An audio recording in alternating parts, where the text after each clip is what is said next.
దొరికిందా మీకు?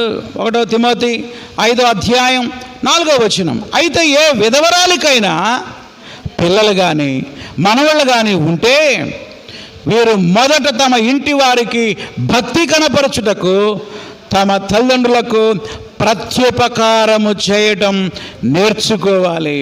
ఆల్రెడీ మీకు ఉపకారం చేశారు, మిమ్మల్ని కన్నారు, పెంచారు, పెద్ద చేశారు, చదివించారు, మీకు వివాహం చేశారు,